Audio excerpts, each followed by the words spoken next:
अनुजा जय श्री ओम नमः सिद्धेभ्य, जय श्री ओम नमः सिद्धेभ्य, जय श्री ओम नमः सिद्धेभ्य। नमो अरहन्ताणं, नमो सिद्धाणं, नमो आयरियाणं, नमो वज्रायाणं, नमो लोये सबसाहुणम्। उत्तम क्षमा मार्दव आर्जव भाव है, सत्य शौच संयम तप त्याग उपाव है। आकिंचन ब्रह्मचर्य धर्म 10 सार है, चौगति दुखते काणी मुक्ति करतार है। संक्षिप्त में ही मंगलाचरण किया है। समय थोड़ा सा कम है, विषय थोड़ा सा ज्यादा है। उत्तम तप, संयम और साधना का यह महान पर्व 10 लक्षण महापर्व। प्रतिदिन ये 10 लक्षण पर्व क्या है, एक एक धर्म के आधार से एक एक धर्म हमें क्या बताना चाह रहा है, उसके संदर्भ में क्या भ्रांतियां करते हैं।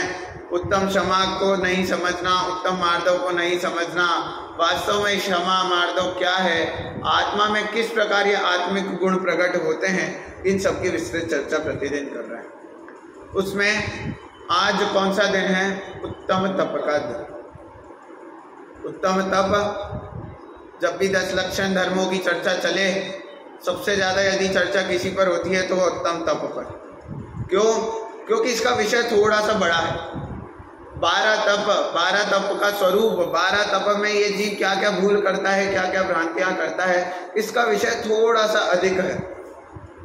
इसलिए दादा ने लेख लिखे, आचार्य परमेश्वरी ने 10 धर्मों की चर्चा की, तो उसमें सबसे ज्यादा गाथाएं इस उत्तम तप धर्म के लिए लिखी।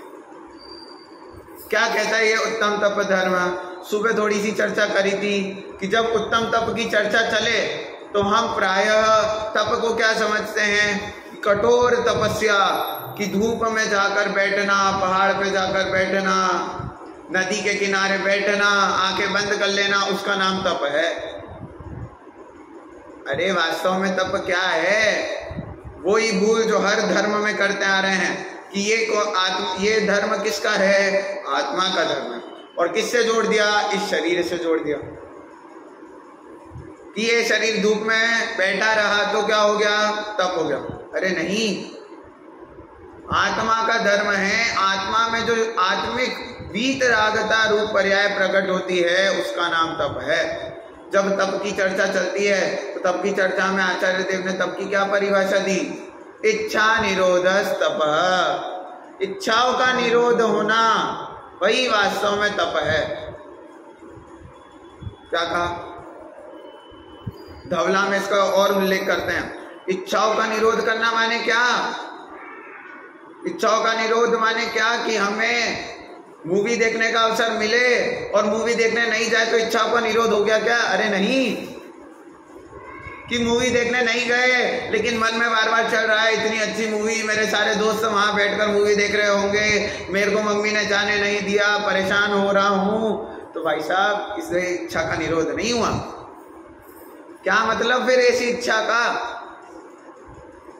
उत्तम संयम में भी देखा क्या कि बाहर में 6 काय के जीवों की हिंसा नहीं कर रहे हैं, लेकिन अंतरंग में परिणाम वैसे नहीं हुए हैं, तो कुछ काम का नहीं है। तो क्या कहा? ये उत्तम तप किसको होता है? सम्यक दृष्टि जीव, सम्यक दर्शन सहित जो इच्छाओं का निरोध होता है, वह वास्तव में उत्तम तप कहलाता है। अभी उसकी भी चर्चा करते हैं। प्रत्येक धर्म में इसकी चर्चा करते ही हैं कि यह धर्म हमारे हो ही नहीं सकता, तो फिर क्या करें? इसकी चर्चा अंत में करेंगे। उससे पहले अभी वास्तव में मुनिराजों के किस प्रकार उत्तम तप होता है, इसको देखते हैं कि मुनिराज के भी उत्तम तप है। उत्तम तप में भी क्या कहा कि सम्यक दर्शन पूर्वक जो इच्छाओं का निरोध। अब वास्तव में इच्छाओं का निरोध कहो या सम्यक दर्शन कहो, एक ही बात है कि सम्यक दर्शन होगा तो इच्छाओं का निरोध अपने आप होगा, और यदि सम्यक इच्छाओं का निरोध हुआ है तो वो निश्चित रूप से सम्यक दर्शन के बिना नहीं हुआ होगा, सम्यक दर्शन के साथ ही होगा। तो कहते कि तप कितने बताए? 12 तप बताए, उसमें भी 6 अंतरंग और 6 बहिरंग। जो बहिरंग तप है, बहिरंग तप को बहिरंग तप क्यों कहा? क्योंकि वो बाह्य में जो करे वो तपस्वी दिखाई देता है, कि बाह्य में जो बहिरंग तप कर रहा है ना, वो बाह्य में तपस्वी दिखाई देता है, भले ही अंतरंग में तप हो या ना हो। इसलिए वो बाह्य तप को बाह्य तप का। और अंतरंग तप वास्तव में मोक्ष का साधन है। क्या कह रहे हैं कि ये जो बहिरंग तप है ना, ये बहिरंग तप जीव क्यों कर रहा है? अंतरंग तप तक पहुंचने के लिए। कि उपवास क्यों करते हैं? ताकि हम अपनी आत्मा के समीप और समय निकाल सकें, अपनी आत्मा के पास रह सकें। माने आत्मा के पास समीप रहना, वो तो अंतरंग तप, और उसके लिए जो बाह्य साधन किया उसका नाम बहिरंग तप। तो कहते हैं बहिरंग तप ट्रेन है और अंतरंग तप डेस्टिनेशन है। लेकिन हमने उस बहिरंग तप को धर्म मान लिया है। आज पूरे जगत में इस बहिरंग तप की चर्चा चलती है। पूरे जगत में बहिरंग तप को तप मानते हैं, अंतरंग तप का ध्यान भी नहीं है। सुबह उदाहरण दिया था, 2 बच्चे हैं, एक बच्चा उपवास कर रहा है, दिन भर कुछ नहीं खा रहा, और दूसरा बच्चा स्वाध्याय कर रहा है, दिन में चिंतन कर रहा है, दिन में 10 घंटे अध्ययन मनन कर रहा है। यदि घर पर कोई आए, बैल बजाए, तो बोलेंगे अरे उसका उपवास है, उसको परेशान मत करो, तुम जाके गेट खोल करो। अरे वो भी एक अंतरंग तप है। लेकिन हमारी भूल तो देखो कि बाह्य की जितनी चीजें हैं उनको ही धर्म मान रखा है। वास्तव में धर्म क्या है ये पता ही नहीं। क्रियाकलाप को ही धर्म मान रखा है। अब इससे दिक्कत क्या होगी कि जैसे कोई अपराधी है, वो अपराध किया, भग रहा है, अब पुलिस ने उस अपराधी की जगह किसी और अपराधी, किसी निर्दोष व्यक्ति को अपराधी समझकर पकड़ लिया, तो उसकी फाइल तो क्लोज हो गई। अब वो जो अपराधी है वो कभी पकड़ा ही नहीं जाएगा। क्यों? क्योंकि उसकी फाइल तो क्लोज हो गई। वैसे ही कि वास्तव में धर्म क्या है वो कब पता पड़ेगा? जब धर्म की रुचि लगेगी। लेकिन हमने जो चीज धर्म नहीं है उसे धर्म मान लिया, फिर हम वास्तव में धर्म को ढूंढेंगे ही क्यों? क्योंकि हमें तो पता है कि ये धर्म है। तो कहते ये बाह्य क्रियाकलाप को धर्म मानने से सबसे बड़ी दिक्कत ये हुई कि धर्म की वास्तविक खोज ही रुक गई। दादा की पुस्तक है सत्य की खोज, बहुत सुंदर पुस्तक है, उपन्यास है, नॉवेल्स पढ़ते हैं ना, एक नॉवेल ही है वो। तो उस नॉवेल में यही बताया कि वास्तव में वो सत्य की खोज तक कैसे जाए यह जीव। तो क्या कहा, ये बहिरंग तप को तो इसने क्या मान लिया? धर्म मान लिया। तो फिर बहिरंग तप को तप कहा ही क्यों? जब वो धर्म है ही नहीं तो तप कहते ही नहीं। कम तप हो जाते, 6 तप होते, थोड़ा हमारा काम आसान हो जाता। तो कहते कि वो बहिरंग तप के द्वारा अंतरंग तप तक पहुंचा जाता है। कि जैसे निश्चय से श्रवण, निश्चय से मुनिराज कौन होते हैं? जिन्होंने 3 कषाय चौकड़ी का अभाव किया वो ही मुनिराज हो गया। अब मैं आपसे पूछता हूं, क्या पहले 3 कषाय चौकड़ी का अभाव होगा फिर वो मुनि दीक्षा धारण करेंगे, या पहले मुनि दीक्षा धारण करेंगे फिर 3 कषाय चौकड़ी का अभाव? कि वापस से द्रव्य लिंग पहले होगा या भावलिंग पहले होगा? हमें क्या लगता है भावलिंग पहले होगा। अरे पहले द्रव्य लिंग होगा। यदि आप ऐसा मानो कि बिना दीक्षा धारण किए 3 कषाय चौकड़ी का अभाव हो जाए, अरे तो हमको भी हो सकता है। फिर तो 5वें गुणस्थान 4थे गुणस्थान में भी यही कहा कि पहले व्रतों को धारण करो, उसके बाद उन व्रतों के द्वारा जो आंतरिक शुद्धता होगी उससे कषायों का अभाव होगा, तब अंतरंग में 5वां गुणस्थान आएगा। ऐसे ही पहले द्रव्य लिंग धारण होता है कि पहले मुनि दीक्षा दे दी जाती है, उसके बाद जब संयमित होते हैं, बाह्य से पर पदार्थों से दृष्टि हटती है, अंतरंग में जाती है, तब वहां 3 कषाय चौकड़ी का भाव होता है और अंतरंग में श्रमणपना आता है। तो कहते बिना बहिरंग के अंतरंग मुनि नहीं बन सकते, वैसे ही बिना बहिरंग तपो के अंतरंग तब तक नहीं पहुंच सकते। कि यदि दृष्टि बाहर से हटेगी नहीं तो वहां जाएगी कैसे? तो पहले बाहर से दृष्टि हटाओ, तब अपने आप दृष्टि कहां जाएगी? अंतरंग में जाएगी। अब बहिरंग तप में भी बहिरंग तप का क्या स्वरूप मान रखा है हमने? ये जगत में बहिरंग तप की संबंध में इतनी मिथ्या भ्रांतियां चलने लगी है। बहिरंग तप के कितने नाम? 6। कौन कौन से? पहला अनशन, पहला क्या है? फिर दूसरा अवमौदर्य, तीसरा वृत्ति परिसंख्यान, चौथा रस परित्याग, विविक्त शय्यासन और काय क्लेश। संक्षिप्त में वैसे तो इस पर 1-1 घंटा व्याख्यान किया जा सकता है। एक तप वास्तव में बहुत गूढ़ है, लेकिन फिर भी अपन यहाँ पर संक्षिप्त में देखते हैं। सबसे पहला क्या कहा? अनशन। अनशन माने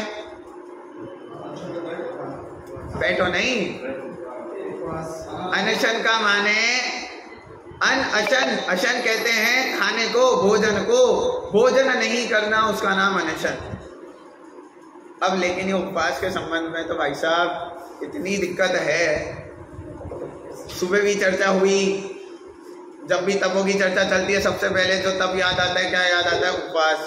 कि 10 उपवास कर लिए तो ये महान तपस्वी हो गए। अरे सबसे पहले नंबर का तप है। उससे पूर्व तप के संबंध में ये बात जान लें कि जितने जितने तप हैं, 12 तप है ना, तो एक तप उत्तर बड़ा है। अनशन से अवमौदर्य बड़ा है, अवमौदर्य से वृत्ति परिसंख्यान बड़ा है, रस परित्याग बड़ा है, विविक्त शय्यासन। ऐसे करते हुए सबसे उत्कृष्ट तप क्या है? ध्यान। कि कहते हैं ध्यान तप को कर लो, ध्यान तप को अंतर्मुहूर्त कर लिया तो केवल ज्ञान की प्राप्ति हो जाएगी। और जो पहला तप अनशन है, उपवास है, पहला तप अनशन है, उपवास है, उसको आप कितना भी करते रहो। कि भरत भगवान अंतर्मुहूर्त तक केवल ध्यान कर लिया, सीधा अंतर्मुहूर्त में केवल ज्ञान। और बाहुबली 1 वर्ष तक तपस्या में खड़े रहे, भोजन नहीं किया, उपवास पला कि नहीं पला? पला, लेकिन फिर भी केवल ज्ञान नहीं हुआ। माने ये तप उत्तर वृद्धि को प्राप्त होते हैं, विशुद्धता बढ़ती है। तो सबसे पहले अनशन में क्या कहा? अनशन माने भोजन नहीं करना। तो भोजन नहीं करने को अपन ने किससे जोड़ दिया? कि भोजन नहीं कर रहे हैं, उसका नाम उपवास। अरे उपवास इसका नाम नहीं है।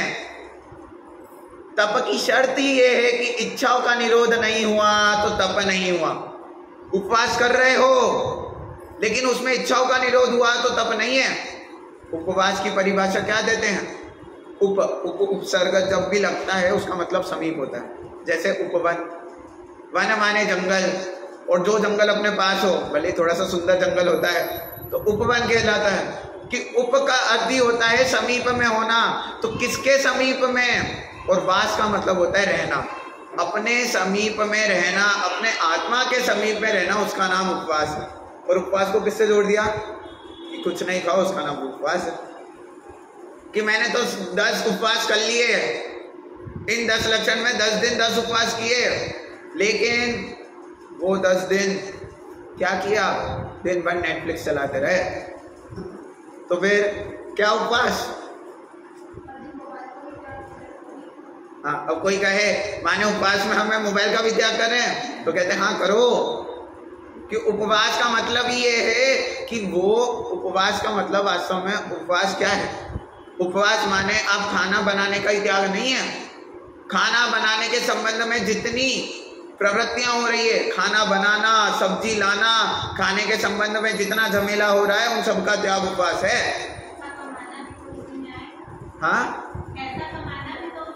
हाँ, तो वही तो कह रहे हैं कि निश्चय से उपवास तो क्या है? अपने आत्मा के समीप रहना। उसके अलावा आप जितनी भी चीज कर रहे हो तो वो उपवास के अंतर्गत नहीं है। हाँ, वही कि अब पंडित जी आपने तो क्या बोला, उपवास की अलग ही परिभाषा दे दी। आज तक सब उपवास जो मान रहे थे, अभी अवार्ड देने वाले थे 10 दिन के 10, वो अवार्ड ही रुक जाएंगे। तो कहते हैं बता रहे हैं, तो कह रहे हैं क्या बोला, तो कहते हैं कि उपवास का निश्चय से तो अर्थ यही है कि आत्मा के समीप ठहरना। अब कह रहे हैं फिर ये अनशन को तब ही क्यों लिया, तो मैंने पहले ही बताया कि जब तक ये बहिरंग का नहीं करेंगे तब तक अंतरंग में नहीं पहुंचेंगे। कि जब तक सबसे ज्यादा आसक्ति इस जीव की कही जाती है कि पेट से, कि एक बार पापी पेट का सवाल है, एक बार काम धंधा छोड़ दे लेकिन खाना नहीं छोड़ता। अरे कमा भी रहा है, किस लिए कमा रहा है, खाने के लिए तो कमा रहा है। तो वास्तव में कह रहे हैं कि ये पेट के संबंध में जो विकल्प छोड़े, वो खाना बनाना, खाना खाना, खाने के संबंध में सामग्री जुटाना, इन सब में जो दिन भर में हमारा समय जाता है, वो समय हमारा कहाँ लगे, आत्म आराधना में लगे। इसलिए इसको तप में लिया, बहिरंग तप में लिया। और इसको किससे जोड़ दिया, अब उसी में ज्ञान धर्मामृत करके अपना एक ग्रंथ है, उसमें उपवास की इतनी सुंदर परिभाषा दी। ज्ञान कषाय वेशयाहारो त्यागो यत्र विधीयते उपवासः सविज्ञेयः शेषम लंघनकम विदु। क्या कह रहे हैं कि सिर्फ आहार का नहीं, इसमें विषय और कषाय को भी ले लिया। विषय कषाय आहारो त्यागो, कि केवल आहार का ही त्याग नहीं, विषय कषाय का भी त्याग होना, उनसे संबंध छूटना वास्तव में क्या है, उपवास है। और उसके अलावा जितनी भी चीजें है वो तो केवल लंघन मात्र है। तो क्या बोल रहे हैं, अब बोले क्या कि पंडित जी हम उपवास तो कर लें, लेकिन वो उपवास करने के बाद भी अब वो स्वाध्याय में रुचि नहीं लगती, आत्माराधना में रुचि नहीं लगती, तो क्या करें। तो कहते आत्मा आराधना में रुचि नहीं लग रही है तो लगाओ। यदि बच्चा बोले मेरे को पढ़ने में रुचि नहीं है, मैं पढ़ूंगा नहीं, तो मम्मी क्या बोलेगी कि हाँ बेटा मत पढ़ो। अरे दो चाटे देके भी उसको क्या करती है, पढ़ने के लिए बिठाती है, दो चाटे मार के भी उसको सॉल्व करवाती है। तो वैसे ही कह रहे हैं अपने आप को दो चाटे लगाओ थोड़े। यदि आत्मा की रुचि नहीं लग रही ना, दो चाटे लगाओ अपने आप को। क्यों नहीं लग रही, लगनी चाहिए। निरंतर आत्मा में अपनी रुचि लगाना अनिवार्य है। अब उसके बाद कहते हैं अनशन के बाद दूसरा क्या कहा, अवमौदर्य। अब अवमौदर्य माने एक बार भोजन करना, जैसे एकासन भी आपसे जाना जाता। अब कहते हैं कि आपने तो कहा था पहले से दूसरा तब बड़ा होगा, अनशन में तो वो जीव बिल्कुल भोजन नहीं कर रहा है, एकासन में तो एक बार भोजन कर रहा है, और आप कह रहे हो कि क्या उपवास से एकासन बड़ा है, कैसे। तो कहते इच्छाओं का निरोध किस में ज्यादा हो रहा है, इच्छाओं का निरोध अवमौदर्य में ज्यादा हो रहा है। कि एक बार आपको नहीं खाना हो, आप दिन भर मंदिर में बैठे हो, आपके सामने वो भोग सामग्री नहीं आई तो चल जाएगा, लेकिन आप घर में बैठे हो, उसी दिन घर में पास्ता बना हो, पिज्जा बना हो, इडली सांभर बना हो, दाल बाटी बनी हो, आपके सामने आपके पूरे घर वाले खा रहे हैं, और उस समय भी आपको एक बार खाना है और एक बार में भी संकोच करके खाना है, तो वास्तव में इच्छाओं का निरोध उसमें ज्यादा होगा। ये तो महाराजों में भी देखा गया है कि आप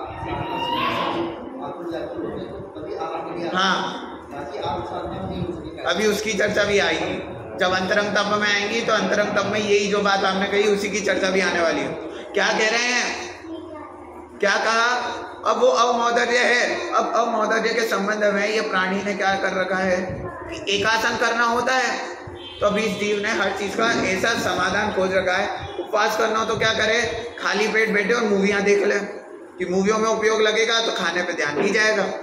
ऐसे ही एकासन में भी क्या समाधान निकाला, खाना कितनी बार है, एक बार, तो वो बीच में खाएगा, ना सुबह खाएगा ना शाम को खाएगा, दिन में खाएगा, ताकि सुबह का भी काम हो जाए शाम का भी काम हो जाए। और एक बार खाएगा तो इतना खाएगा कि दोनों बार का भर भर के खाएगा। अरे अपन ऐसा नहीं करते, लेकिन संसार तो ऐसा करता है। अपन ऐसे नहीं करते, अपन तो थोड़े सद्विवेकी हैं, लेकिन बाह्य में ऐसी ही प्रचलन है कि सब क्या एक बार खाएंगे, इतना खिला देते, इतना खिला देते। मेरे साथ भी अभी घटित हो रहा है क्या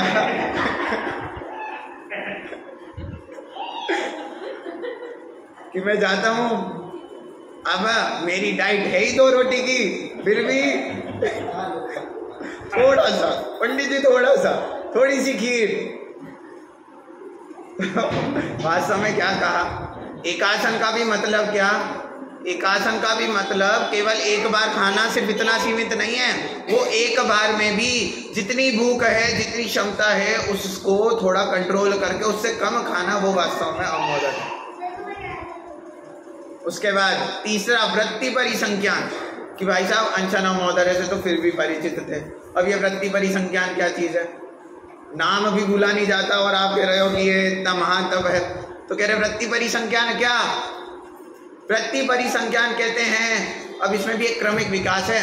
कहते हैं यदि भोजन ना करो तो सबसे बढ़िया, भोजन कर रहे हो तो सीमित होकर भोजन करो, जितना आवश्यक है उतना करो, उस समय भी अटपटी प्रतिज्ञा लेकर भोजन करना। अब ये केवल मुनिराज के, ये केवल, ये वास्तव में बहिरंग तप भी किनके हैं, मुनिराजों के हैं। संवर निद्रा का प्रकरण चल रहा है, जिनकी 3 कषाय चौकड़ी का अभाव हो गया उनके। तो कह रहे हैं भोजन कर भी रहे हो तो अटपटी प्रतिज्ञा लेकर भोजन करो। क्या कि यदि भोजन उस प्रतिज्ञा अनुसार मिल गया, सहज रूप से मिल गया तो करेंगे, नहीं मिला तो नहीं करेंगे। इसमें इच्छाओं का निरोध और ज्यादा है, इसलिए ये इससे भी बड़ा था। महावीर स्वामी ने जब मुनि अवस्था में थे कैसी प्रतिज्ञा ली कि जो बेड़ी में बंदी होगी ऐसी कोई महिला जब पड़ गए तभी, भाई साहब देखो आज कोई ऐसे मुनिराज प्रतिज्ञा ले लें, फिर कभी नहीं मिलेगी ऐसी प्रतिज्ञा। कहाँ मिलेंगे कि कोई बेड़ी में बंद हो। अब सोचो ये पुण्य का होता है कि उस टाइम महावीर स्वामी ने ये प्रतिज्ञा ली और उसी समय वो उस तदनुकूल परिस्थिति बन गई और उन्हें आहार मिल गया। तो कहते हैं जितनी कड़ी प्रतिज्ञा ली उतना ज्यादा इच्छाओं पर संयमित हुए, इसलिए ये उससे भी बड़ा था। अब उससे भी बड़ा क्या, रस परित्याग,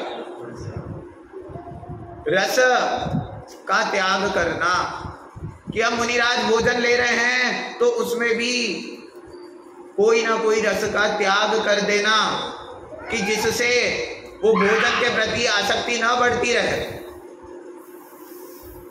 अब उसमें भी हमारा जैनागम कहता है कि रस कितने होते हैं, 6 रस। उन 6 रस पे भी 6 रस का त्याग तो कर ही नहीं सकते। कोई भी आप भोजन लोगे तो कोई ना कोई रस से तो होगा ही। तो एक रस का त्याग करो तो एक रस का भी आजीवन नहीं करना। भगवती आराधना में स्पष्ट रूप से उल्लेख है मुनिराजों के लिए कि एक रस का आजीवन त्याग नहीं करना। क्यों? यदि एक रस का आजीवन त्याग कर लिया, समझ लो नमक का आजीवन त्याग कर लिया, अब एक दिन नमक नहीं खाया तो लगता है कि हाँ कि खाने में कुछ कमी है। 2 दिन खाया समझ आता है, लेकिन जब बार बार बिना नमक वाला भोजन खाएंगे तो हमें क्या होगा, बार बार बिना नमक वाला भोजन खाएंगे तो फिर हमें लगेगा ही नहीं, हमें आदत हो जाएगी। तो कहते हैं, और दूसरी कि एक रस का पूर्ण तरह से त्याग कर दिया तो वो रस की डेफिशिएंसी होने से शारीरिक में कोई तत्व की कमी भी हो सकती है। लेकिन वही एक रस आप 6 दिन खा रहे हो, एक दिन त्याग कर रहे हो तो ना कमी होती है और वो संयमित भी रहती है, रसना इंद्रिय पर पकड़ बनी रहती। तो कहते हैं एक रस का आजीवन त्याग नहीं करना, क्रमशः बदल कर रस का त्याग करना। अब इसमें जब रस का त्याग कर रहे हैं तो खाना खा रहे हैं, सीमित खा रहे हैं, प्रतिज्ञा लेकर खा रहे हैं, उसके बाद भी जब खा रहे हैं तो किसी रस के बिना खा रहे हैं। अब एक दिन बिना नमक के खाना मिल जाए कितनी दिक्कत हो जाती है, खवाता नहीं है, अंदर जाना मुश्किल हो जाता है। किसी दिन शक्कर ज्यादा हो जाए, नमक ज्यादा हो जाए, खवाता नहीं है। अरे आप भोजन किस लिए कर रहे हो? शरीर को चलाने के लिए भोजन किया जाता है। आवश्यकता क्या है? शरीर को चलाना है। पानी का उदाहरण देखा था कि एक गिलास में आपकी आवश्यकता पूर्ण हो रही है, लेकिन उस पानी को भी रंगीन चाहिए, मीठा चाहिए, गाने सुनते सुनते पानी पीना है। ये इंद्रियों के विषय की लोलुपता है।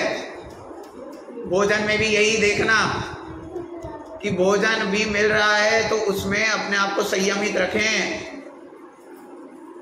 अब इसको कोई कहे कि हमारे जीवन में कैसे उतारे, तो कहते भाई साहब कभी रस कम हो जाए, कभी ऐसी जगह जाएं जहाँ पर खाना अपने को अनुकूल न मिले, हमारी इच्छा अनुसार न मिले, तो कहना कि उसमें आकुलित व्याकुलित ना होना, कषाय मत बढ़ा लेना अपनी, बार बार परेशान मत होना। कह रहे हैं जो मिला है सहज रूप से मिला है उसको ग्रहण कर, तब वो वास्तव में अपने लिए भी कार्यकारी। अब इसके बाद पांचवा बहिरंग तप किसे कहा? विविक्त शय्यासन। ये चारों तप तो संबंधित किससे हैं? आहार से संबंधित। अब ये जो विविक्त शय्यासन है ये क्या कहता है कि जब भी आप बैठो, खड़े हो, कोई भी सामान को रखो तो देख कर रखना। अब इसको इनसे भी ऊपर क्यों रखा? इसमें क्या इच्छाओं का निरोध हुआ? कहते इच्छाओं का निरोध ऐसे हुआ कि इसमें प्रमाद का त्याग, प्रमाद का त्याग हुआ। प्रमाद से वो विषय का आसक्ति छूटी, तो ये इससे भी महान तप माना। क्या? विविक्त शय्यासन में क्या बोला कि बैठ रहे हैं, खड़े हो रहे हैं तो देखकर बैठो, देखकर खड़े होना। मुनिराज के पास कोई परिग्रह नहीं होता, वस्त्र का धागा नहीं जिन्होंने तन पर डाला है, कि वो वस्त्र का धागा भी जिनके पास नहीं है, लेकिन उनको क्या दी? पीछी दी। क्यों? कि वो पीछी संयम का प्रतीक है, प्राणी संयम का प्रतीक है कि किसी जीव की रक्षा करने हेतु किसी जीव की हिंसा न हो जाए। अब हमारे में देखो, अरे विवेक ही नहीं है, बिल्कुल विवेक नहीं है। हमारे जीवन में ये विवेक लाने की बहुत आवश्यकता है। कैसे बैठ रहे हैं, कैसे खड़े हो रहे हैं। अरे हम स्कूल से आते हैं, स्कूल का बस्ता ऐसे पटक देते हैं। अरे स्कूल का बस्ता छोड़ो, कितनी चीजें तो हमारे आए दिन में, कभी गलती से कपड़े गले रह गए, अरे उसके आश्रय से कितने जीवों की उत्पत्ति हो जाएगी। बहुत सारी मर्यादाएं हैं, चरणानुयोग बहुत विस्तार से है, बहुत सारी चीजों में ध्यान रखने योग्य बात है। हम सब तो जैन श्रावक हैं, हम सब तो बहुत कुछ समझते हैं, हमारे तो सदाचार में ये सारी चीजें बता देते हैं, हमारा तो मूल कर्तव्य ही है ये सब। लेकिन बाहर देखो जो जैन नहीं है, बर्तन पड़े हैं तो 2-2, 3-3 दिन तक पड़े ही हैं, उसके आश्रय से कितने जीवों की हिंसा हो रही है। कहीं सफाई नहीं है, गंदगी है, उस गंदगी आश्रय से कितने जीव उत्पन्न होते हैं, कितने जीवों की मृत्यु होती है। तो कह रहे हैं ये भी एक तप है। इसमें वो प्रमाद, वो किसके कारण हो रहे? तुम्हारे अंदर जो प्रमाद है ना, उसके कारण ये सारी चीजें हो रही है। और इस प्रमाद को केवल अपने यहाँ नहीं, हर नीति शास्त्र में इस आलस को बुराई माना गया है। नीति शतक करके ग्रंथ है, उसमें एक श्लोक आता है, आलस्यम ही मनुष्याणाम शरीरस्थो महारिपु, कि आलस्य इस शरीर का सबसे बड़ा शत्रु है। तो क्या कह रहे हैं? इसमें ये प्रमाद का निरोध हुआ, इसलिए उससे भी बड़ा तप। अब काय क्लेश, जिसको हम सबसे बड़ा तपस्वी समझते हैं, काय क्लेश, कि किसी ने चट्टान पर जाकर, एकदम गर्म चट्टान जल्दी हुई जहां पर हम पैर भी ना रख सके, पैर रखे तो जल जाए, और वहां पर हम किसी को देख ले कि वो बैठा है, तपस्या कर रहा है, तो हमें क्या लगेगा? वो सबसे बड़ा तपस्वी है।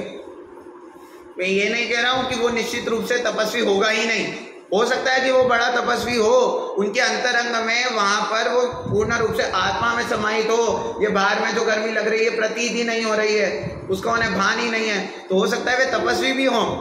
लेकिन जो ऐसे बैठा हो और समझ रहा हो, क्या समझ रहा हो कि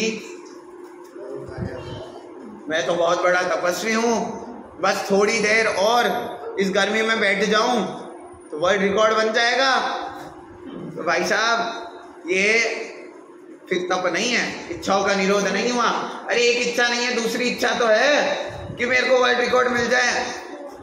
अरे मुनिराज भी आहार का त्याग करते हैं। सर्वोत्कृष्ट उदाहरण मिलता है क्या कि एक मुनिराज ने 1 महीने तक का उपवास किया, फिर आए, आहार पर उतरे, आहार उनको हुआ, 1 ग्रास का आहार लिया और चले गए और वापस 1 महीने का उपवास किया। अब कोई कहता है 1 ग्रास का ही लिया, क्यों लिया? वर्ल्ड रिकॉर्ड बन जाता, 2 महीने का उपवास हो जाता। तो कहते 1 महीने उपवास किया, अब 1 महीने जो उपवास किया, जिन इच्छाओं को संयमित रखने के लिए वो उपवास किया, वो इच्छाएं संयमित हुई कि नहीं हुई, इसकी जांच करने के लिए उन्होंने वहां आहार पे उतरे। अब उसमें भी जब उन्होंने 1 ग्रास ली, 1 ग्रास के बाद उन्हें विकल्प नहीं आया और वे वापस से चले गए, तो इसका मतलब उनका वो संयमित हुआ। तो वास्तव में उन्होंने क्या किया? उन्होंने ये तप का खंडन नहीं किया, उन्होंने मान का खंडन किया कि कहीं कदाचित मेरे में मान ना आ जाए, इसके कारण कि मैंने तो 2 महीने उपवास कर लिया, पूरे संघ में सबसे ज्यादा उपवास किया, मान ना आ जाए।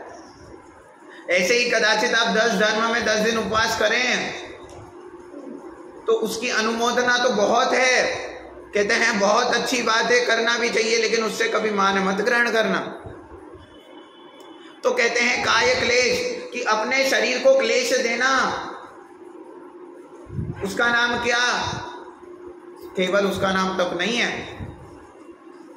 कि काय क्लेश माने कि उपवास में भी हम ये समझते हैं कि उपवास हो रहा है, 10 दिन हम भूखे हैं, यदि हमारे शरीर को क्लेश हो रहा है तो हम समझेंगे कि काय क्लेश तप भी हमने साथ में कर लिया उपवास कर। अरे उधर देखो, क्या देखो कि यदि वो जीव 5 दिन उसने उपवास किया, आत्मा के समीप रहा, 6ठे दिन जब वो उपवास कर रहा है तो बार बार भूख का विकल्प आ रहा है, स्वाध्याय से भंग हो रहा है, आत्मा के चिंतन करने से भंग हो रहा है, तो कहते उपवास इससे अच्छा तो आप खाना खा लो। कहते एक बार खाना खा लो, इससे अच्छा। क्या वो स्वाध्याय करने से बार बार भंग हो रहे हो ना? आत्मा के पास समीप जाना प्रयोजन है, वो नहीं हो पा रहा है, तो इससे अच्छा तो आप एक बार भोजन कर लो, फिर वापस से आप आओ, अपनी आत्मा आराधना में लगो। तो कहते काय क्लेश भी कब? कि जब आत्मा आराधना में लगे हों, यदि बाहर कोई प्रतिकूल परिस्थिति बने और ऐसी प्रतिकूल परिस्थिति में उस पर ध्यान नहीं जाना, उसका नाम काय क्लेश है। इसके संदर्भ में भी दो चीज संदर्भ में आती है, एक परिशह और एक काय क्लेश तप, दोनों में अंतर है। क्या अंतर है?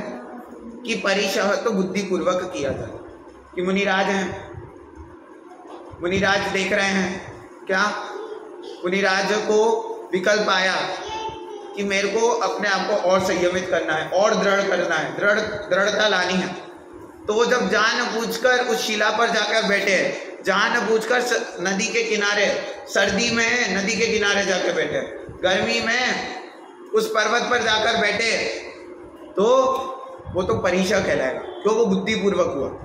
और जब वो आत्म साधना में बैठे थे पेड़ के नीचे, उपसर्ग हुआ, घोर उपसर्ग हुआ, आंधी तूफान आए, लेकिन उसमें भी जब सहज रूप से उनका ध्यान अपनी आत्मा से नहीं निकला, उधर नहीं गया, उसका नाम काय क्लेश था। एक में बुद्धिपूर्वक कर रहे हैं और एक में बुद्धिपूर्वक नहीं कर रहे, यदि हो जाए तो उसमें सहज रूप अवस्था धारण कर, ये परिशह और काय क्लेश में अंतर। अब क्या कहा? बहिरंग तप से अंतरंग तप कैसे है और उत्कृष्ट है? अरे बहिरंग तप तो केवल साधन है, मूल तो ये अंतरंग तप ही है। ये जितने भी किए ना, ये क्यों किए? ताकि ये बाहर से पर पदार्थों से हमारी दृष्टि हटे और आत्मा में लगाने का समय मिले, आत्मा आराधना करें। और वो आत्मा आराधना इन अंतरंग तपों से। अंतरंग तप के भी कितने नाम? 6 नाम। पहला प्रायश्चित पहला, दूसरा विनय, तीसरा वैयावृत्य, चौथा स्वाध्याय, पांचवा व्युत्सर्ग और छठा ध्यान। प्रायश्चित की विनय चर्चा करते हैं। उससे पहले प्रायश्चित तो समान रूप से सरलता से समझ में आ जाएगी, लेकिन जब विनय की चर्चा आती है, अब विनय के संबंध में थोड़ी दिक्कत है कि विनय क्या, विनय माने क्या। जब भी विनय की चर्चा चलेगी, यूं ही कहा जाएगा कि आजकल के बच्चों में तो बिल्कुल विनय नहीं है, आजकल के बच्चे बिल्कुल बेशर्म हैं, पैर पड़ने के संस्कार नहीं, कुछ करने के संस्कार नहीं, जय जिनेन बोलने के संस्कार नहीं, उनमें तो वास्तव में विनय ही नहीं दिखती। तो कहते इसको विनय मान रहे हो तो ये विनय तप नहीं है। काय की विनय होना, किसकी विनय होना। तो इसमें भी तो क्या आप पंडित जी क्या कह रहे हो, हम अपने मम्मी पापा की विनय नहीं करें, हम अपने मम्मी पापा को धोख नहीं दें। तो कहते धो देनी भी चाहिए, हमारे गुरु हमारे बड़े जनों की विनय होनी चाहिए, लेकिन वो विनय है, विनय तप नहीं है। वो विनय तो है, विनय तप नहीं है। यहाँ पे प्रकरण विनय तप का चल रहा है। तो किसकी विनय है? अच्छा मम्मी पापा की विनय नहीं, देवशास्त्र गुरु की विनय तो विनय होगी। अरे उसमें भी भाई साहब हमने क्या, हमारे सर को क्या है कहते हैं, सड़ा नारियल। हमारा सर कोई सड़ा नारियल है क्या कि कहीं भी जाएं और माथा टेक दें? कोई कहे कि हम किसी मंदिर के सामने से निकले, भले हिंदू का मंदिर है, एक बार ऐसे करने में क्या जा रहा है? तो कहते अरे हमारा मस्तिष्क का, हमारा मस्तक पूरे शरीर का सबसे पवित्र अंग माना जाता है। गंधोदक लगाने को बोला, कहाँ लगाने को बोला? केवल यहाँ पर। उसमें भी ये जीव तो गंधोदक भर भर के लेके जाते हैं। वही वहां पर तो अत्यंत गंदगी है, मलिनता है, वहां पे लगाने से क्या सिद्ध हो रहा है? वास्तव में वो गंधोदक का क्या प्रयोजन है?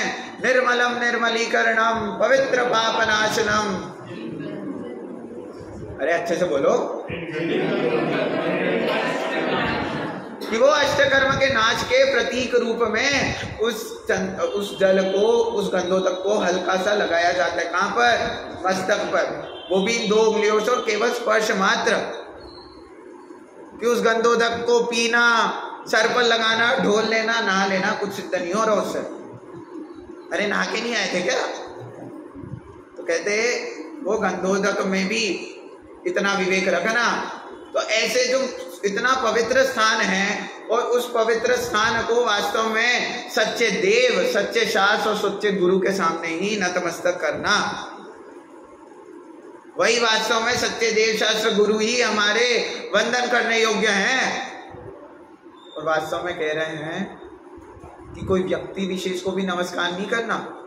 क्यों? हम तो आदिनाथ भगवान को नमस्कार कर रहे हैं।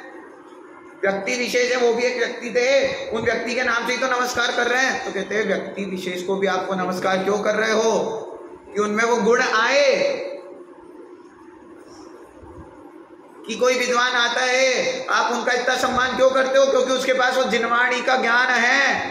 वास्तव में विद्वान की महिमा नहीं है, वो शास्त्र की महिमा है, ज्ञान की महिमा है। यदि उसमें वो ना हो तो उसका क्या सम्मान? सामान्य जीव है।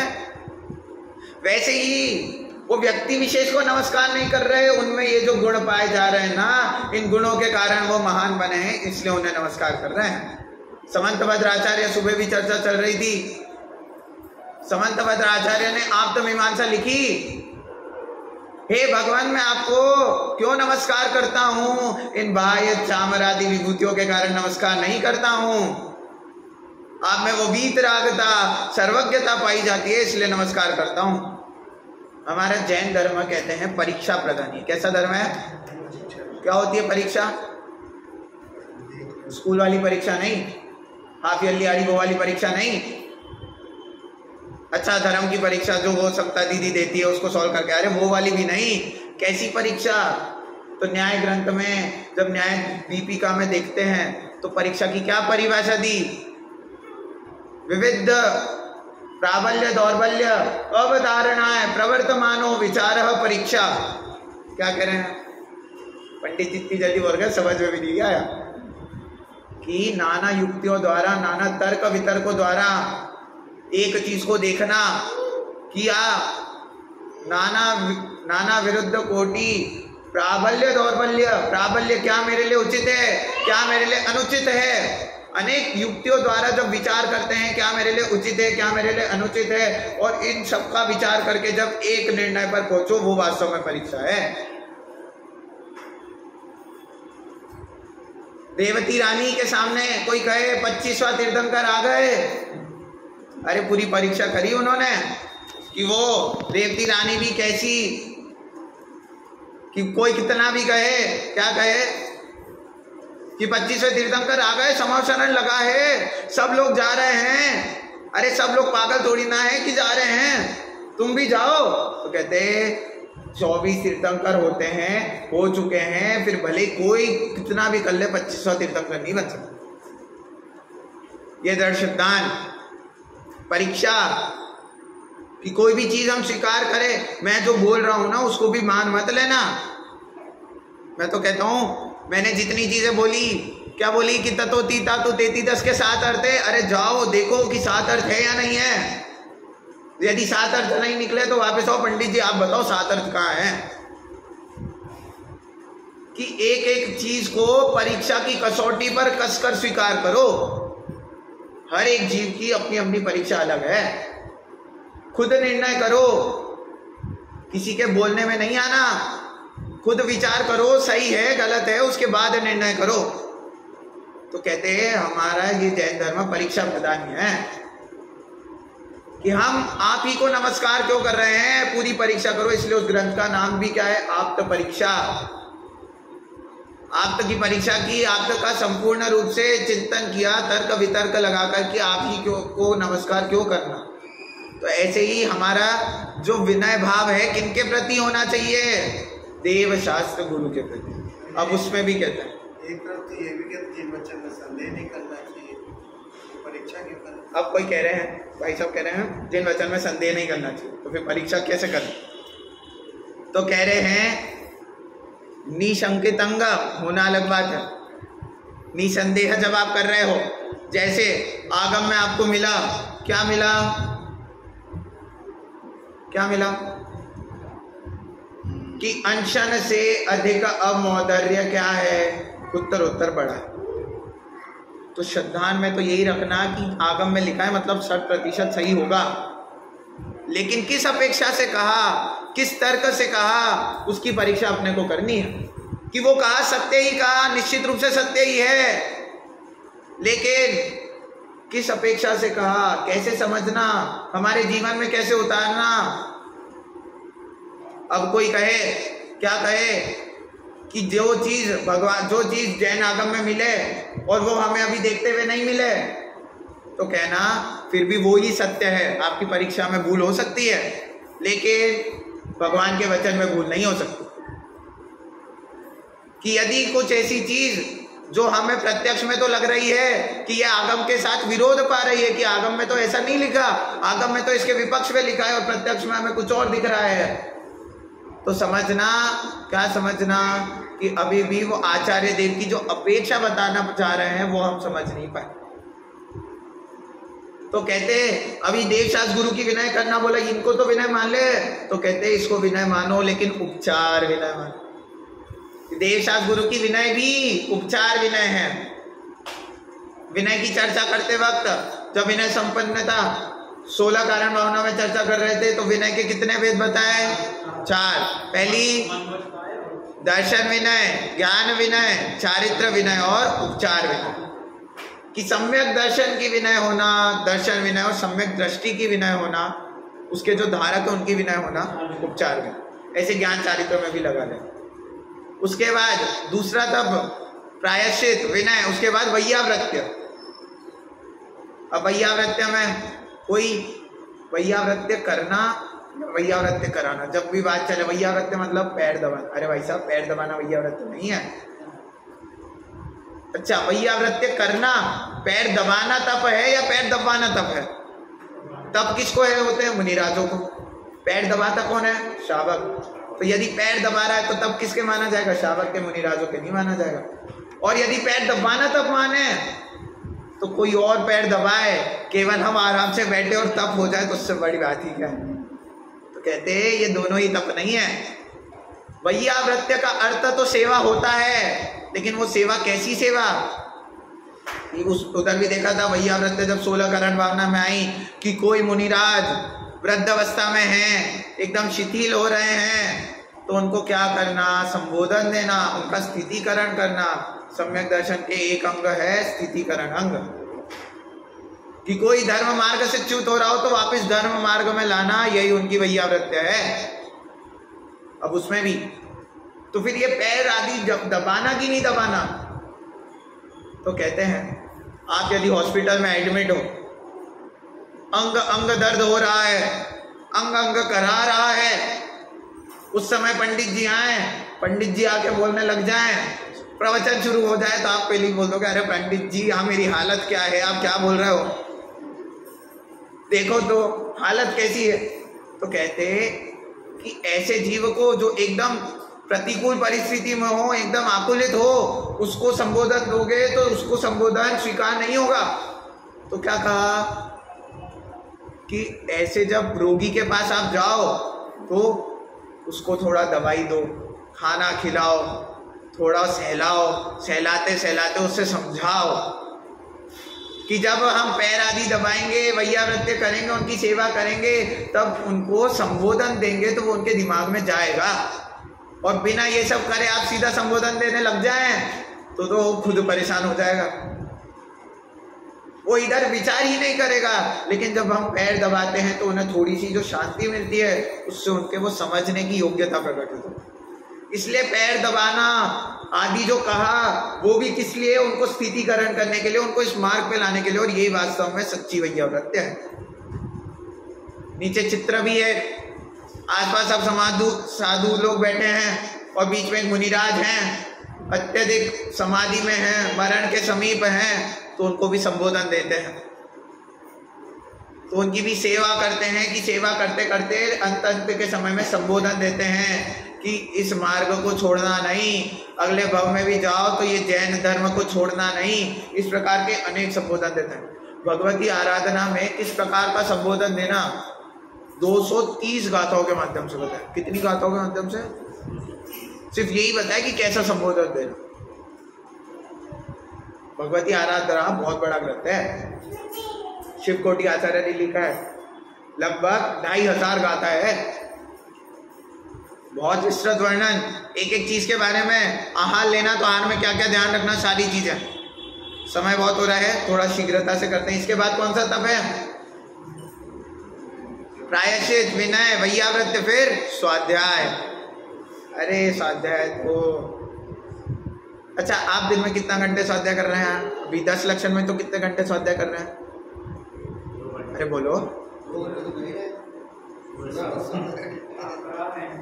मैं कह रहा हूँ 2 घंटे भी स्वाध्याय नहीं। अब आप बोलो पंडित जी 2 घंटे आपके व्याख्यान में आके बैठे, आपके सामने बैठे, और आप कह रहे हो हम स्वाध्याय नहीं कर रहे हैं। स्वाध्याय के 5 अंग के नाम क्या है?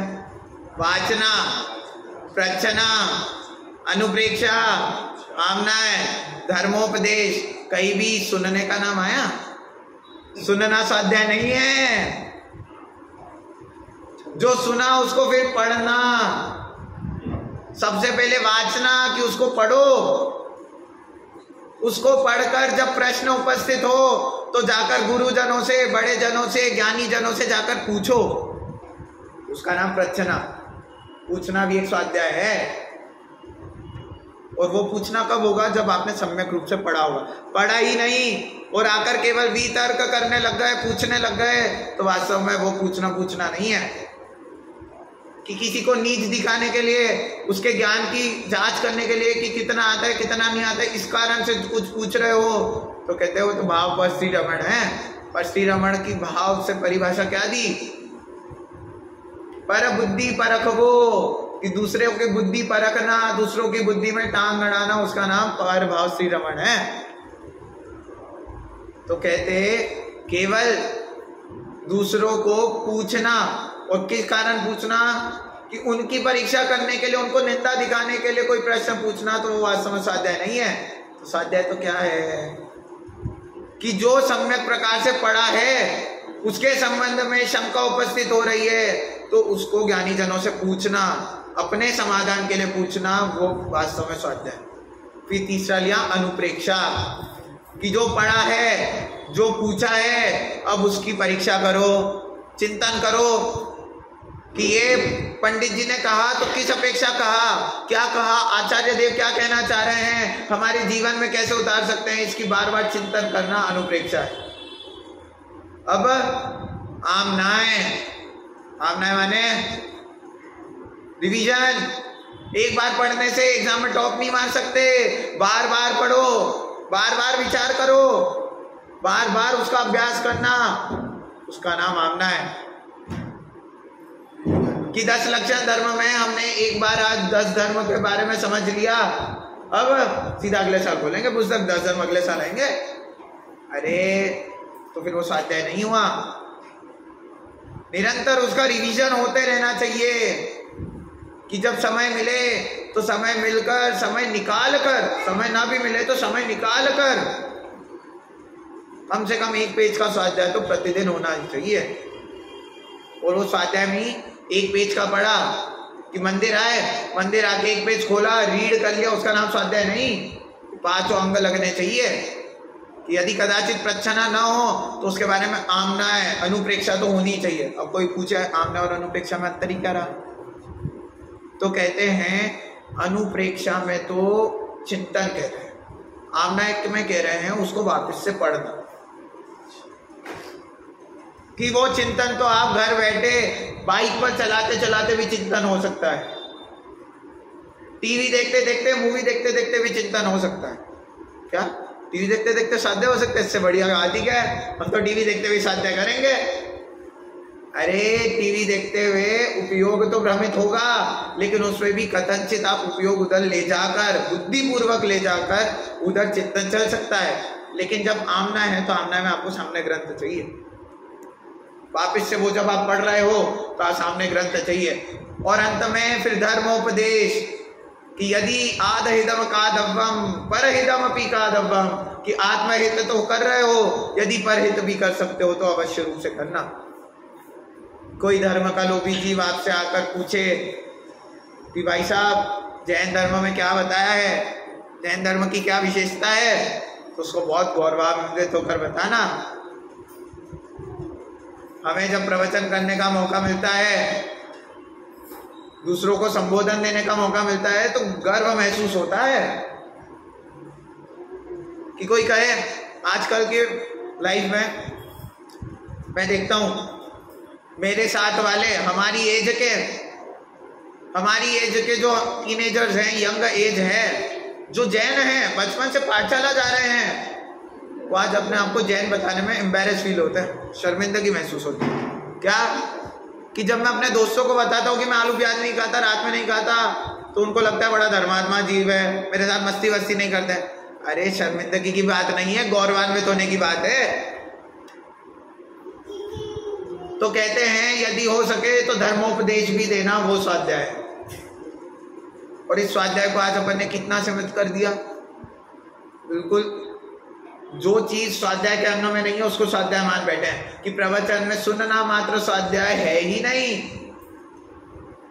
कि प्रवचन में जो सुना समझा है उसको जाकर पढ़ो, प्रश्न करो, उसके ऊपर विचार करो, बारंबार पढ़ो, और फिर यदि हो सके तो दूसरों को भी पढ़ाओ, उसका नाम वास्तव में स्वाध्याय। तो यहाँ मैं कह सकता हूँ कि मैं तो स्वाध्याय कर रहा हूँ, आप लोग स्वाध्याय नहीं कर रहे। तो आप कहोगे पंडित जी आप तो कितने स्वार्थी निकले, खुद स्वाध्याय कर रहे हो, हमें नहीं करा रहे। तो कहते हाँ, जैन धर्म होना ही स्वार्थी का नाम है। उसके बाद स्वाध्याय के बाद व्युत्सर्ग, व्युत्सर्ग की अभी चर्चा नहीं कर रहे। व्युत्सर्ग माने क्या कि परिग्रहों से रहित होना, इसकी पूरी चर्चा पर आकिंचन धर्म में करेंगे, तो व्युत्सर्ग की चर्चा अपन वहां करेंगे। और अंत में आता है ध्यान, सबसे उत्कृष्ट तप कि अंतर्मुहूर्त कर लिया, अंतर्मुहूर्त को ध्यान सम्यक रूप से कर लिया तो सीधा केवल ज्ञान की प्राप्ति। क्या कहता है ध्यान? ध्यान किसका नाम है? आंख बंद करो, उसका नाम ध्यान? अरे नहीं, आंख बंद करना सोने का प्रतीक है और आंख खोलना जागने का प्रतीक है। कहते हैं ना आंख खोलना है ना आंख बंद करना है, नासाग्र दृष्टि रखो। कि वास्तव में ध्यान किसका नाम? एकाग्र चिंता निरोधो ध्यानम मां चिट्टई मां जंपई। कि ना चिंता करो, ना किसी का विकल्प आना, एक विकल्प भी जब ना है वो वास्तव में ध्यान है। एकाग्र में ध्यान होता है। और आजकल ध्यान शिविर लग रहे हैं, आओ सब मिलकर एक साथ ध्यान करें। अरे भाई साहब वो ध्यान नहीं है। वहां पर आपको ध्यान करने की विधि तो बता सकते हैं लेकिन ध्यान नहीं करा सकते। ध्यान तो एकाग्र में जो अपनी चिंता का निरोध हुआ उसका नाम वास्तव में ध्यान है। तो उस ध्यान को पा लिया तो वो ध्यान आपको कहाँ लेके जाएगा? अब ध्यान भी किसका करना? अब कोई कहे हम तो बहुत ध्यान करते हैं भाई साहब, बस आत्मा का नहीं होता। किसका होता है? कि हम आंखें बंद करते ना, हमारे अंदर तो पूरी नेटफ्लिक्स चलती है, स्ट्रेंजर थिंग्स चलती है। जब हम सपने देखते हैं तो सपने में भी यही चीज आती है। तो कहते ध्यान हो रहा है कि पूरा चित्त उसी एक चीज पर एकाग्र है कि उस मूवी में ये चीज क्यों हुई। ध्यान ही तो है, एकाग्र चित्त है ना, उधर भी चित्त एक ही जगह एकाग्र है। लेकिन कहा कि वो ध्यान भी हो रहा है, एकाग्र चित्त रखना, लेकिन कहाँ रखना? अपने स्व में रखना। अब एक प्रायश्चित को छोड़ा। प्रायश्चित माने क्या? और प्रायश्चित की चर्चा सबसे अधिक यदि जैनागम में कहीं मिलेगी तो नियम सार। नियम सार में प्रायश्चित, प्रत्याख्यान, भक्ति अधिकार, एक भक्ति, परम भक्ति अधिकार, प्रायश्चित अधिकार, परम आलोचना अधिकार, प्रत्याख्यान अधिकार। नियम सार में नियम का अर्थ क्या लिया? वहां चारित्र, अपना आचरण कैसा होना चाहिए, प्रत्येक का विस्तृत चर्चा की, प्रत्याख्यान कैसा, आलोचना कैसी, हर एक की विस्तृत चर्चा की। तो कहा क्या कहा नियम सार में भी? किसकी बात चल रही है? प्रायश्चित। प्रायश्चित माने क्या? कि अपने दोषों को समझकर, अपने दोषों को बताकर, नहीं कहा कि यदि कदाचित आपने कोई दोष किया हो, अपराध किया हो, यदि सम्यक गुरु का समागम हो तो उनके सामने समक्ष जाकर कहना। लेकिन इसकी अनिवार्यता नहीं है कि कोई गुरु हो तभी प्रायश्चित ले सकते। मुनिराज के लिए तो नियम है कि उनके जो आचार्य हैं उन आचार्यों के सामने जाके लेंगे। हम क्या करें, हमारे तो आचार्य है ही नहीं। तो कहते परम गुरु हो, जय जयनाथ परम गुरु। परम गुरु तो हैं, साक्षात अरिहंत भगवान विराजमान तो हैं। तुम्हें भूल हुई, तुम उस भूल का जाकर प्रायश्चित करो कि वो भूल। अब प्रायश्चित में भी एक बार भूल हो जाए तो बच्चे को माफ कर देते हैं, 2 बार भूल हो जाए कदाचित माफ कर देते हैं, लेकिन तीसरी बार वो भूल नहीं होती, वो अपराध होता है। तो वास्तव में हम अपराध कर रहे हैं। एक बार अनादिकाल से कितनी बार मुनि दीक्षा धारण करी? असंख्यात बार। इतनी बार अपन ने ये तत्व समझा होगा कि नहीं होगा? समझा होगा। अरे अपन जहां बैठे इसी जगह पर, इसी जगह पे ये स्वाध्याय आपने सुना होगा कि नहीं सुना होगा? सुना होगा। तो एक बार आपको भूल समझा दी, उसका प्रायश्चित नहीं किया, दूसरी बार समझा दी, नहीं किया, असंख्यात बार समझा दी, नहीं किया, अभी अपराध है। कहते हैं अपराध है। तो क्या कहा कि प्रायश्चित किसका नाम? कि जो भूल हमें हो रही है पहले उसको स्वीकार करो और फिर वो वापस भविष्य में न करने की प्रतिज्ञा लेना, इसका नाम प्रायश्चित है। कि भविष्य में अब वो गलती मैं नहीं करूंगा, इसका नाम प्रायश्चित है। अब कोई कहे कि हम तो पंडित जी समझ गए, अब हम ये प्रतिज्ञा भी ले लें कि हम आगे भविष्य में न करें। भविष्य हमने थोड़ी ना देखा। अब अगले जन्म में मैं स्वर्ग में चले गया, वहां से वापस मनुष्य गति में आया, अब वापस से विषय कषाय में लग गया, तो अब मैं बुद्धिपूर्वक कैसे रोकूं उसे?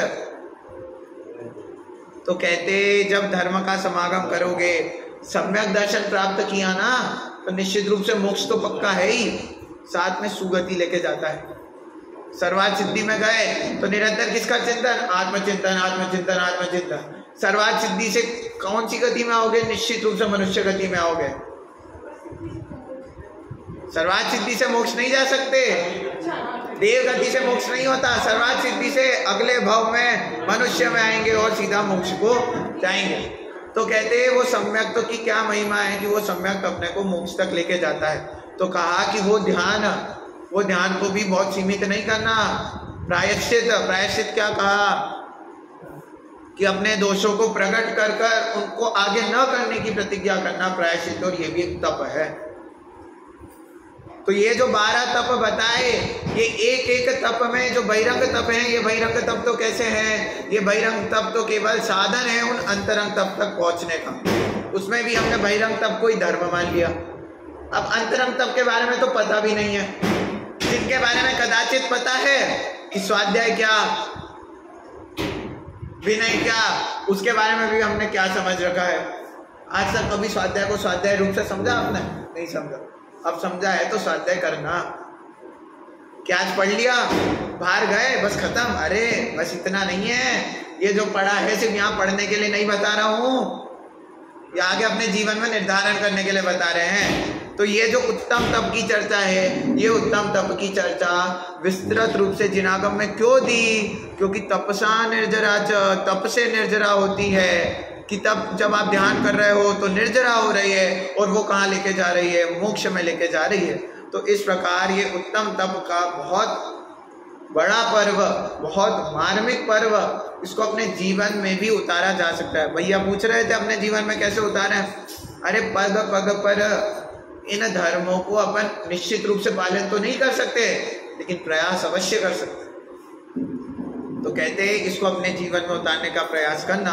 उत्तम तप की बहुत विस्तृत चर्चा की, एक दो बिंदु इसके संबंध में और बाकी है, उसको कर लेते हुए आगे उत्तम त्याग की चर्चा।